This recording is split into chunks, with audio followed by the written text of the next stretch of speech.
বিশ্বযুদ্ধের আর বেশি দেরি নেই, যে কোনো সময় লাগতে পারে বিশ্বযুদ্ধ। সব দেশেই নিচ্ছে বিশ্বযুদ্ধের প্রস্তুতি। কে জিতবে এই যুদ্ধে, কোন দেশ জিতবে এই যুদ্ধে, তা কেউ জানে না।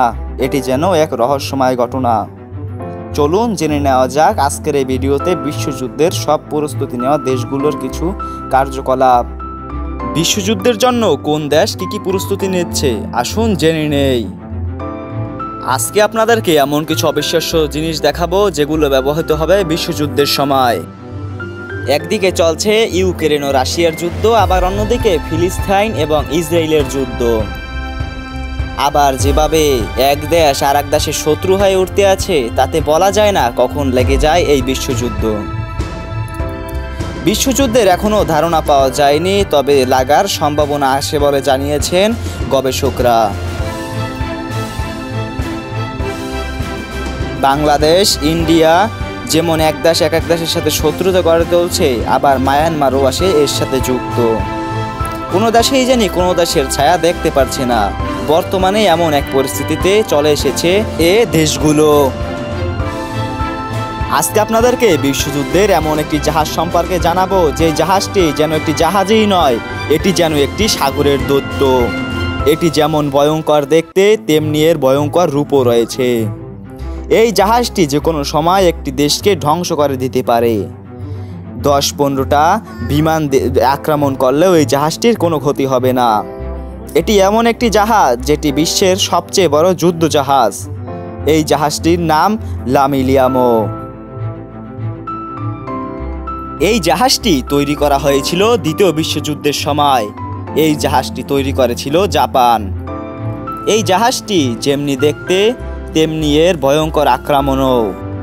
এই জাহাজটিতে এমন কিছু পারমাণবিক রয়েছে যেগুলো মারলে এক একটি এলাকা এক এক সময় ধ্বংস হয়ে যেতে পারে। এই জাহাজটির এক একটা গোলা বারুদ যেন এক একটা পারমাণবিকের সমান।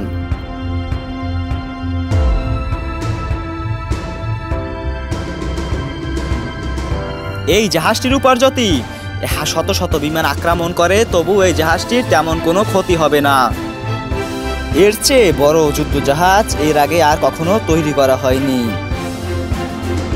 দ্বিতীয় বিশ্বযুদ্ধের সময় এই জাহাজটি গড়েছে অনেক ইতিহাস। দ্বিতীয় বিশ্বযুদ্ধের সময় জাপান এই জাহাজটি দিয়ে অনেক দেশের উপর আক্রমণও চালিয়েছে।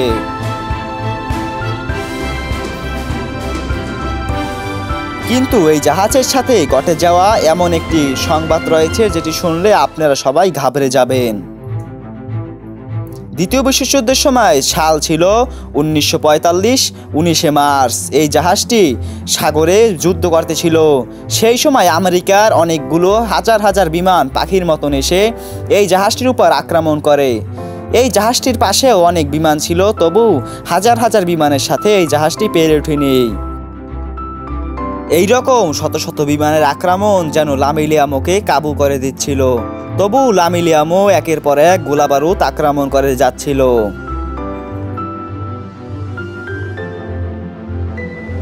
এরকম আরো শত শত জাহাজ ছিল এই জাহাজটির সাথে।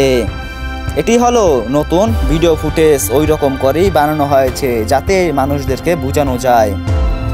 হাজার হাজার বিমানের আক্রমণে যেন লামিলিয়ামো তার কাছে কিছুই পারল না। যদি বিমান শত শত হতো, তবু হয়তো লামিলিয়ামো বেঁচে থাকতো। কিন্তু হাজার হাজার বিমানের কারণে লামিলিয়ামো আর আক্রমণ সহ্য করতে না পেরে লামিলিয়ামো ধ্বংস হয়ে যায়। আর এইভাবেই ধ্বংসের পথে নেমে যায় লামিলিয়ামো। লামিলিয়ামো এত বড় গোলা বারুদের আগুন দেখে জাহাজের সৈনিকেরাও অবাক হয়ে যায়। এই লামিলিয়ামোর যে আক্রমণে বিলাসটা হয়েছিল, এই বিলাসটাও 6 কিলোমিটার এরিয়া জুড়ে হয়েছিল। এই লামিলিয়ামো সমুদ্রের তলে যেন একটি মাছের জাকের মতন বিলীন হয়ে গেল। এই লামিলিয়ামো এখনও ইতিহাস হয়ে আছে জাপানের সেই সমুদ্রে। বর্তমানে মানুষ ঘোরাফেরার জন্য, ব্যবসা বাণিজ্যের জন্য এবং বিমানের জন্য, তেলের জন্য জাহাজ ব্যবহার করে, কিন্তু এরকম এত বড় যুদ্ধ জাহাজ আর এর আগে কখনো কোনো দেশ ব্যবহার করেনি। এটি ছিল বিশ্বের সর্ববৃহত্তম একটি যুদ্ধ জাহাজ। এই জাহাজটির উপর একটি মিসাইল পড়লে এই জাহাজটির কিছুই ক্ষতি হতো না। এই জাহাজটির একমাত্র ধ্বংস হওয়ার কারণেই হলো হাজার হাজার বিমান। এই জাহাজটির উপর কারণ কোনো জাহাজই হাজার হাজার বিমানের সাথে কুলিয়ে উঠতে পারে না। এই জাহাজটি এমন একটি জাহাজ ছিল যেটি ছিল বিশ্বের একমাত্রই সেই সমুদ্রের দানব। এই জাহাজটি তৈরি করা হয়েছিল 1880 সালে। এই জাহাজটি তৈরি করতেও খরচ হয়েছিল প্রায় 5,000 কোটি টাকা।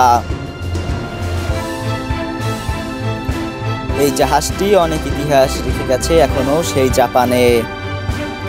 এই জাহাজটিতে রয়েছে এমন অনেক অদ্ভুত অদ্ভুত জিনিস যেগুলো এখনো বৃহত্তমান। এই জাহাজটিতে ব্যবহৃত হয়েছিল 12টি ইঞ্জিন, যেগুলো এক একটা সমুদ্রের হাঙরের মতন জাহাজটিকে নিয়ে যাচ্ছিল। এই 12টি ইঞ্জিনের শক্তি দিয়ে এই জাহাজটি বহনশীল ছিল।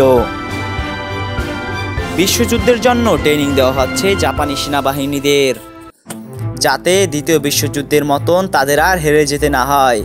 আপনারা অনেকেই জেনে থাকবেন যে দ্বিতীয় বিশ্বযুদ্ধের সময় জাপানের 2টি এলাকায় 2টি পারমাণবিকের জন্য সেখানের মানুষ এখনও প্রতিবন্ধী হয়ে জন্ম নিচ্ছে। আর সেই কারণেই এখন আর জাপান পিছিয়ে থাকবে না। জাপানি সেনাবাহিনী হবে বিশ্বের নাম্বার 1 সেনাবাহিনী, যাতে কোনো দেশই ভয় না পায় এই সেনাবাহিনীরা। জাপান ট্রেনিং দিচ্ছে সেনাবাহিনী, নৌবাহিনী এবং বিমান বাহিনীকেও। জাপান যুদ্ধের জন্য অনেক আধুনিক প্রযুক্তি ব্যবহার করবে, যার মধ্যে একটি হয়েছে রোবট। এগুলো রোবট মিলিটারি এবং রোবট মিলিটারি ট্যাঙ্ক, যেগুলো এক একটি দেশকে যে কোনো মুহূর্তে উড়িয়ে দিতে পারে। জাপান এই মিলিটারি বাহিনী দিয়েও আক্রমণ করবে বলে জানিয়েছে। এবং জাপানের কাছে রয়েছে অসংখ্য পারমাণবিক অস্ত্র, যা দিয়ে তারা যে কোনো একটি দেশকে ধ্বংস করে দিতে পারে। এবং জাপানের কাছে রয়েছে এবং নতুন নতুন প্রযুক্তির রোবট, যেগুলো যে কোনো দেশের উপর ঝাঁপিয়ে পড়তে পারে যে কোনো সময়। এবং তাদের কাছে রয়েছে ড্রোন বাহিনী। জাপানের কাছে রয়েছে বড় বড় এয়ারশিপ, যেগুলো যুদ্ধের জন্য অনেক কাজে লাগে। হাজার হাজার যুদ্ধবিমান থাকতে পারবে এয়ারশিপের উপরে। এরকম হাজার হাজার যুদ্ধবিমান থাকতে পারবে এয়ারশিপের উপরে। এই যুদ্ধবিমানটি হলো একটি আমেরিকান যুদ্ধবিমান।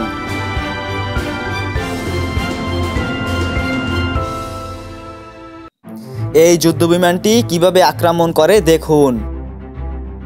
যুদ্ধবিমানটির আক্রমণ আসলেই অসাধারণ। দেখুন কিভাবে ঝাড়বাতির মতন আক্রমণ করছে এই যুদ্ধবিমানটি। এই যুদ্ধবিমান হাজার হাজার থাকতে পারবে এই রকম এয়ারশিপের উপরে। এয়ারশিপগুলো থাকবে আকাশের উপরে, যেগুলো মেঘের উপরে থাকবে, যার জন্য আমরা নিচ দিয়ে দেখতে পারবো না। এই রকম হাজার হাজার যুদ্ধবিমানই আক্রমণ করেছিল সেই দ্বিতীয় বিশ্বযুদ্ধের সময় লা মিলিয়ামোর উপর, যে কারণেই ধ্বংস হয়ে গেল এই লা মিলিয়ামো।